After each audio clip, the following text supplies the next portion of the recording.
Last period we have seen game number 6, question race. Today we will see game number 7, mirror, mirror on the wall. What is meant by mirror? Arsa. Mirror is always on the wall, and through this mirror you can see your face. So let us start the game. First, I am reading instruction. Within 5 minutes, write down as many sentences as you can, replacing the words in the boxes and those given below each box. Translate your sentence into your mother tongue and have fun. Within 5 minutes, आपल्याला 5 मिनिटाच्या आत जास्तीत जास्त वाक्य हे लिहायचे आहे. Replacing the word in the boxes, जे तुमच्या पुस्तकात पान नंबर 8 मध्ये बॉक्समध्ये जे वाक्य आहे, जे शब्द आहे ते रिप्लेस करायचे आणि त्याऐवजी दुसरे शब्द वापरून आपल्याला नवीन सेंटेन्स तयार करायचे आहे. आणि translate your sentence into your mother tongue, आणि ते वाक्य आपल्या मातृभाषेमध्ये आपल्याला रूपांतरित करायचे आहे. बघा पहिलं वाक्य, I am watching my face in my mirror. I am watching म्हणजे आम्ही आमचे चेहरे आमच्या आरशात पाहत आहोत. आय एम वॉचिंग, मी पाहत आहे किंवा आम्ही पाहतो. माय फेस, माझा किंवा आमचा चेहरा आमच्या आरशात. बघा मित्रांनो, मग आता हे जे बॉक्स मधील शब्द आहे हे रिप्लेस करायचे आहे आपल्याला, आणि त्याऐवजी आपल्याला दुसरे शब्द टाकून वाक्य बनवायचे आहे. जसं वी आर, आय ऐवजी आपण वी घेऊ. We are watching, we are watching. My face ऐवजी our faces, our faces, our faces. In, my ऐवजी अवर वापरू. In our mirrors.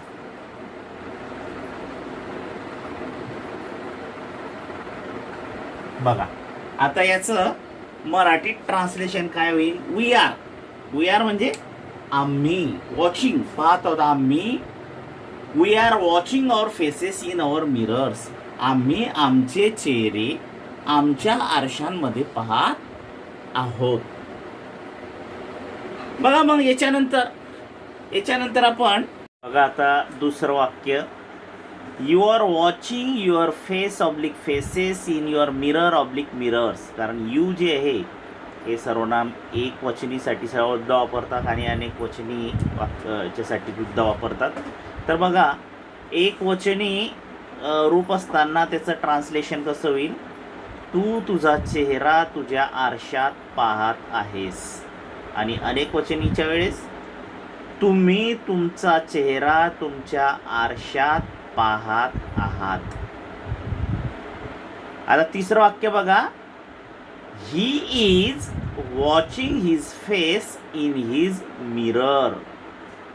बघा त्याचं मराठी ट्रान्सलेशन असं होईल, तो त्याचा चेहरा त्याच्या आरशात पाहत आहे. त्याच्यानंतर चौथं वाक्य आपण बनवू शकतो.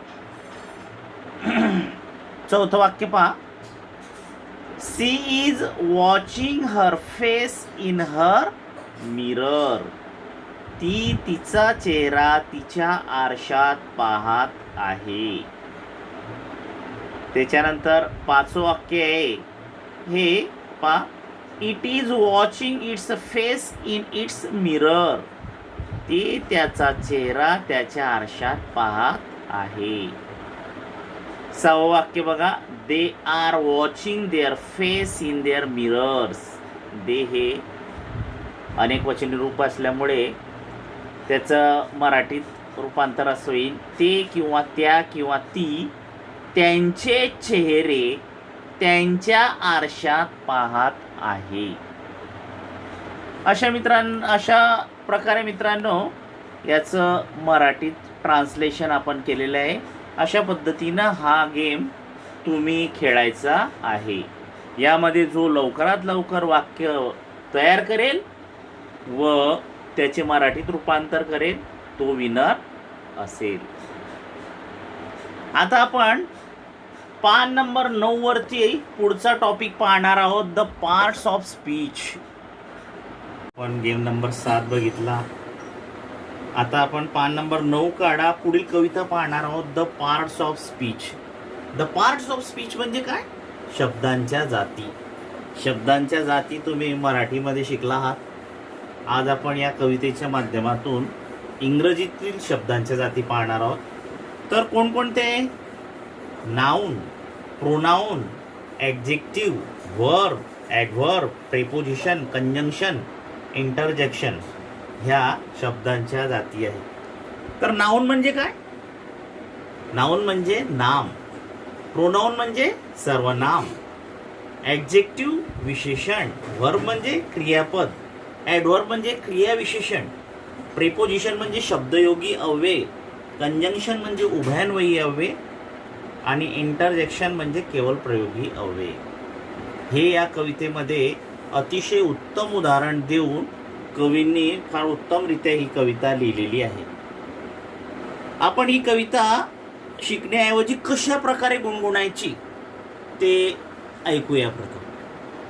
तर बघा पुस्तकामध्ये, every name is called a noun as field and fountain, street and town. In a place of noun, the pronoun stands, as he and she can clap their hands. The adjective describe a thing, as magic, wine or bridalry. The verb means action, something done, to read and write, to jump and run. How things are done, the adverb tell, as quickly, slowly, badly, well. The preposition shows relation, as in the street or at the action. Conjunction join in many ways, sentences, words or phrase and phrase. The interjection cries out hark, I need an exclamation mark. Through poetry we learn how each of these make the parts of speech. Author is unknown. एवढी सुंदर कविता लिहिणारा जो author आहे तो unknown आहे. चला आता आपण ही कविता थोडी समजून घेऊया. Every name is called a noun. Every name is called a noun. प्रत्येक जे every name is called noun म्हणजे प्रत्येक गोष्टीला नाव असतं. What is meant by noun? A word used as a name of person, a thing or a place is called a noun.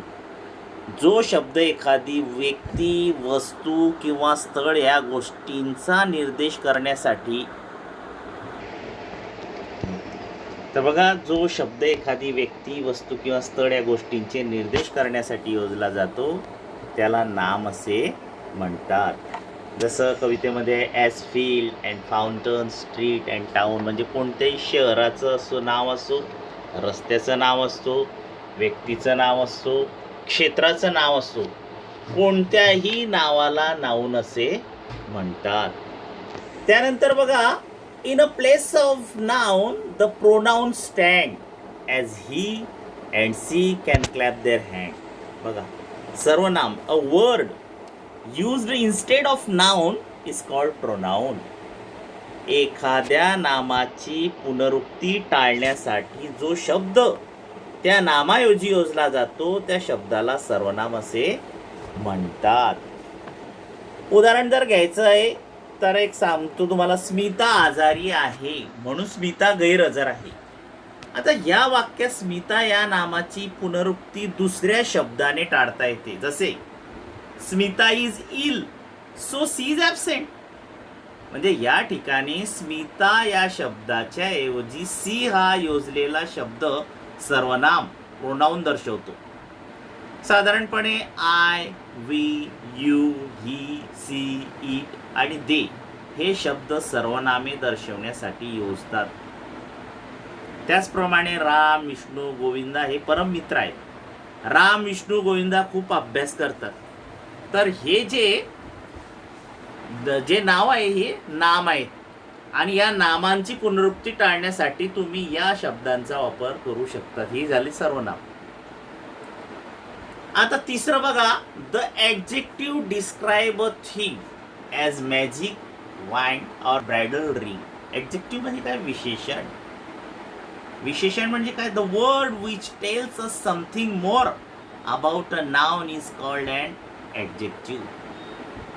जो शब्द नामाबद्दल अधिक विशेष माहिती सांगतो त्या शब्दाला विशेषण असे म्हणतात. उदाहरणार्थ, he is a tall boy. आता या ठिकाणी बॉय या नामाबद्दल टॉल या शब्दाने अधिक माहिती सांगितली म्हणून टॉल हे ॲडजेक्टिव्ह आहे. तर असे तुम्ही अनेक उदाहरणे देऊ शकता. बघा, she is a good girl. पहा, त्या गर्ल बद्दल कोणता शब्द अधिक माहिती सांगतो? गुड. म्हणून गुड काय? ॲडजेक्टिव्ह आहे. ही इज अ क्लेव्हर बॉय. पहा, त्या बॉय विषयी कोणता शब्द अधिक माहिती सांगतो? क्लेव्हर. म्हणून क्लेव्हर ॲडजेक्टिव्ह आहे. त्यानंतर पुढची वर्ड बघा, the verb means action, something done, to read and write, to jump and run.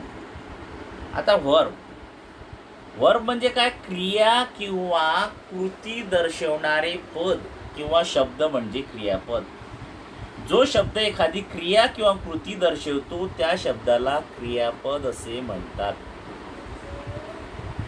A verb is a word used to say something about a person, a place or a thing. The word which shows the action of a place or thing.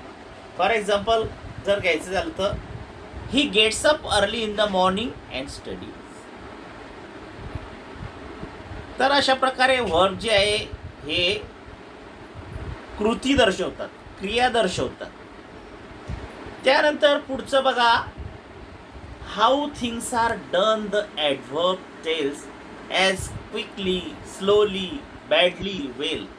आता adverb म्हणजे क्रियाविशेषण. व्याकरणातील शब्दांच्या 8 प्रकारामध्ये adverb हे विशेष महत्वाचे आहे. आता ॲडव्हर्ब म्हणजे काय? जो शब्द कधी कधी क्रियापदाबद्दल, कधी कधी विशेषणाबद्दल किंवा कधी कधी क्रियाविशेषणाबद्दल अधिक माहिती सांगतो त्याला क्रियाविशेषण असे म्हणतात. The word which tells us something more about a verb, an adjective, and sometimes about an adverb itself is called an adverb. For example, he sings well. He gets up early. अशा पद्धती. त्यानंतर पुढची ओळ बघा, the preposition shows the relation as in the street or at the station. बघा, preposition म्हणजे शब्दयोगी अव्यय. जो शब्द 2 शब्दांमधील म्हणजे 2 नामांमधील किंवा सर्वनामांमधील संबंध दर्शवतो त्याला शब्दयोगी अव्यय, प्रेपोजिशन असे म्हणतात. बघा, ही सॅट अंडर अ ट्री. आता यात एक वाक्य सांगतो मी तुम्हाला, ही सॅट अंडर अ ट्री. या ठिकाणी अंडर जे आहे हे प्रेपोजिशन आहे. कारण अंडर या शब्दाने ही या सर्वनाम व ट्री या नामांमधील संबंध दर्शवला. तर अशा शब्दांना शब्दयोगी अव्यय म्हणतात. बरेचसे शब्दयोगी अव्ययाचे उदाहरण आहे in, on, upon, across, after, below, with, over, behind, by, before, for, to, under, above, between, among, of, until, without. म्हणजे थोडक्यात जो शब्द 2 नामे किंवा सर्वनामांमधील संबंध दर्शवतो त्या शब्दाला शब्दयोगी अव्यय, प्रेपोजिशन असे म्हणतात. त्यानंतर पुढची ओळ बघा, conjunction join in many ways, sentences, words or phrase and phrase. बघा, कंजंक्शन म्हणजे काय? उभयान्वयी अव्यय. A word which joins two words or two sentences is called conjunction. जो शब्द दोन शब्द किंवा दोन वाक्य जोडतो त्या शब्दांना उभयान्वयी अव्यय असे म्हणतात. फॉर एक्झाम्पल एक उदाहरण सांगतो तुम्हाला. Sita is clever but poor. The bell rang and the people entered the class. तिसरं उदाहरण घेऊ आपण. She must weep or she will die. तर या वाक्यांमधून तुम्हाला बट, और, अँड हे जे आहेत हे काय कंजंक्शन. त्यानंतर शेवट बघा. The interjection cries out hark I need an explanation mark. Interjection म्हणजे केवळ प्रयोगी अव्यय. बोलणाऱ्याच्या मनातील भावना प्रकट करण्यासाठी अरे बापरे, अरे रे रे असे हे जे शब्द न कळत उच्चारले जातात त्या शब्दांना केवळ प्रयोगी अव्यय म्हणतात. ती सर्व केवळ प्रयोगी अव्यय असतात. उदाहरणार्थ पहा. आह, ओ, आस, हुश हे सर्व केवळ प्रयोगी अव्यय आहे. तर अशा पद्धतीने मित्रांनो आपण ही कविता बघितली. थ्रू बघा, आता आपण ही कविता बघितली. आता मी तुम्हाला गृहपाठ देणार आहे. पान नंबर 9 काढा तुम्ही. ती सूचना आधी वाचून घेऊ. The tree figure shows the different part of speech and their example given in the poem. Write appropriate label in the tree figure with the help of the poem. आता कवितेच्या मदतीने आपण हा जो डायग्रॅम दिसतोय तुमच्या पुस्तकामध्ये तो डायग्रॅम आपण सोडवायचा आहे. त्यातलं एक एक्झाम्पल मी सोडून देतो. बाकीचे जे एक्झाम्पल आहे ते तुम्ही कविता समोर ठेवून कवितेच्या मदतीने ते लेबल जे आहे ते भरायचे आहे. बघा, 2 प्रकारचे लेबल आहे, रेड लेबल आणि ग्रीन लेबल. तर एक एक्झाम्पल मी सोडून देतो. बघा, ट्रीमध्ये ते खाली रेड लेबलमध्ये नाऊन लिहायचे आणि ग्रीन लेबलमध्ये पहा नाऊनचे प्रकार सांगितलेले आहे. Fountain, town, street, field. अशा पद्धतीनं तुम्ही उर्वरित गृहपाठ जो आहे तो घरून सोडून आणायचा. Next time we will see a story. Little girl wiser than old people.